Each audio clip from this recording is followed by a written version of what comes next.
Hi guys, Rocky here again. Welcome to another Rambles video. I've got some gameplay videos coming, but I've had a problem with the recording of the games, so I'm going to refilm a few of them. Quite a lot of them, in fact. So, I've got a few things written down here I want to talk about, so let's start the list here. Right, things at CES. Now, CES, for those of you who don't know, is the Consumer Electronics Show. It's held every year in Vegas and has been for a very long time. That's where all the big stuff's announced. Like, you know, there's literally been dozens of huge announcements over the years there. For example, I've got here, first VCR was announced in 1970. HD TV was announced back in 98. Blu-ray was 03. A lot of stuff like that. Now, also before things like E3 and PAX and MagFest kicked off with video games, that's where there used to be a big section for video games as well. If you watch like Biff's Gaming Videos, I think he does a tour of like the 94 CES where it shows all the video game stuff. I know for a fact that somebody put on Twitter the other day that the last big video game thing at CES was back in 96, and that was the Virtual Boy. And we all know how that turned out. So anyway, what Sony have come out and said at CES, which is unusual, is they're not going to announce the PS4 at E3. Because they've been rumoured for in the net for months and months and months. The PS4's coming at E3, oh my god, yeah, oh my god. No, Sony have said from day one, PS3 is a 10-year lifecycle console. So they're not even going to announce the PS4 yet. My god, they're still trying to bury the PS bloody 2, and you people are talking about the PS4. I mean, it's a pretty far gone conclusion that Microsoft are going to announce the Xbox 3 at E3. That's pretty much a given now. There's companies with dev kits and they're working on it. So we'll maybe get to see a form factor for that. And then maybe some rudimentary gameplay, who knows. But to be honest, if it's announced at E3 this year, I think it'll be on sale. As the Americans would say, holiday season the following year maybe. So that'll be what, 2013 for Christmas, maybe 2014 for the UK and Europe. Nintendo, as we all know, are going to relaunch the Wii U at E3. So maybe people can understand what's it about, and perhaps Reg can do a better job of explaining what's in the box. People were a lot more interested in what's in the box rather than just high-def graphics. Now, what have Nintendo said? That's going to be somewhere between the Xbox 360 and the PS3 graphic-wise. So their new console is going to be a generation behind when the next generation consoles come out. Yeah, Nintendo really better have thought the Wii U really well, otherwise they're going to have a disaster on their hands. So there's not going to be a PS4 announced, and all the PlayStation fanboys are... A lot of them are kids, to be honest, who don't live in the real world, who don't get, you know, these things cost a lot of money, and the economy's still in the shitter, you know, think about it.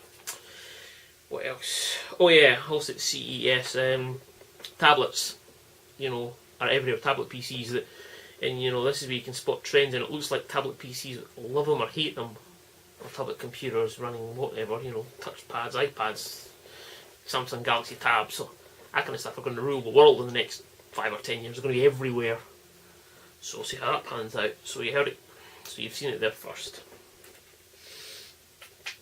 Speaking about tablet PCs and iPads, if you have an iPad 2 running the A5 chip, if you're interested in jailbreaking, one of the big guys in the jailbreaking, can't remember his name, he had put on Twitter that they think they have it. Give me a matter of days now until you'll be able to jailbreak your iPad 2. Now, whether that's tethered or untethered, it's another story. I mean, I'm only interested if it's untethered, because I'm not wanting to connect my bloody iPad to a computer every time I want to boot it. No thanks. But that'd be good, mainly because I want to play more retro stuff on my iPad. Or no, iPad, in case maybe. Right, what else have I got here? Oh, a couple more eBay rants. One of the guys on the Retro Gamer forum put a post up. It's now been resolved, but it got me thinking. He's like, he sold something to a guy, he sent it to the guy emailed him and said he'd received it, but he was going to send it back unless the seller left him feedback. So he was trying to so the buyer was trying to blackmail the seller into giving him feedback. I don't get this. I don't get why you'd even bother to do this. Feedback's just a number, it doesn't mean anything, doesn't know that you get anything from it. I mean, if you're a seller, yeah, it's important, you know, you've got positive feedback and stuff, but I don't get this buyers holding sells to ransom over feedback. I mean, and if you Google it, there's dozens of people with the same problem. It's huge. It's like, what the F's going on? You know, it's like, no, I'm going to leave you negative feedback unless you leave me positive first. And like, what the fuck? I think people in eBay are crazy, to be honest. Absolutely crazy. I remember having one when I sold a guy. It was my DS XL, in fact. I sold that, and the guy sent me an email. Was it pretty please? Can you please send this next day delivery? Pretty please, and blah blah blah blah. And I did. And I get an email back saying, thanks, received it, all brilliant, good. I'm not going to leave you feedback because that would be doing you a favour. And you might be competition for me in the future. And I'm like, that's the weirdest thing I've ever had in my entire life. So, yeah. If you buy something on eBay, leave feedback. If you sell something on eBay, leave feedback. Simple as that. If you've got a problem with the transaction, sort it out. Yes. Oh yeah, another thing, eBay goes, something pees me off is crazy pricing on eBay. You know, this is where one person or several people decide that their item is super rare and worth a lot of money. Now, as you know, like for the Amstrad GX4000, and a lot of the time the consoles come up with buy it nows and blah blah blah. They're always boxed. They're always boxed, and it's like, buy it now, £50 plus £12.99 postage, super mega rare. And you get loads of this, and if people are looking for that console for the first time, they saw, you know, buy it now is £49.99, £59.99, £109, all this kind of crap. I'm like, no. The last one I saw that sold without a buy it now went for £1 plus postage. The consoles are worth F all. I paid something like 12 quid delivered for mine. I know XL2708 was talking about Punisher. It's the game he's missing for his complete collection. So I thought, I'll Google eBay it, see what I like. There was 2 copies. One buy it now 150 quid, and a cartridge only starting bid like 69.99. And if you go complete listings, those 2 are there. Relisting and relisting and relisting. So rather than starting it at £1 or 10 or 15, so get the actual, so people can judge what the actual value is. People are just starting at some ridiculously high value because they think it's worth this. I mean, like Pure Solar, if you know what that is, you know the kind of prices that goes for. Back to the GX4000 again, 4000 again.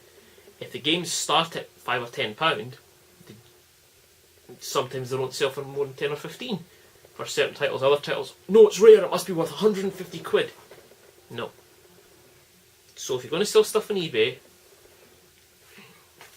fair pricing, rather than try to rip people off all the time.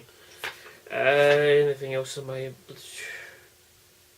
Oh yes, if you follow the Raspberry Pi, little $20 or $35 computer that's coming out, built UK designed, you know, they've started manufacturing and they're hoping to be shipping by the end of January, which is great, just in time for my birthday, which is good news. But the bad news is they wanted to manufacture it in the UK, but they found it was that much damn hassle with taxes for like various things, and UK manufacturers just being arseholes. They've had to go to the Far East and Asia, and it's like, right, so they really want to manufacture in the UK, but because of the cost, the UK government and the manufacturers being complete tools, they can't. Well, not for the B model, which is the one. The A model is going to be the sort of schooly one where it's not got the Ethernet port and slightly different. But hey ho, so that's going to be shipping. So hopefully I'll get one of them late January, early February. What's coming up in the channel? Right, I've got something really cool on the way from Amazon. Should be here anyway next week. I'm going to do an unboxing, building and micro review of it. I'm going to have some gameplay footage up. I'm going to do an updated room tour. I've cleaned up the man cave a lot, moved stuff around, new stuff's come in, old stuff's gone.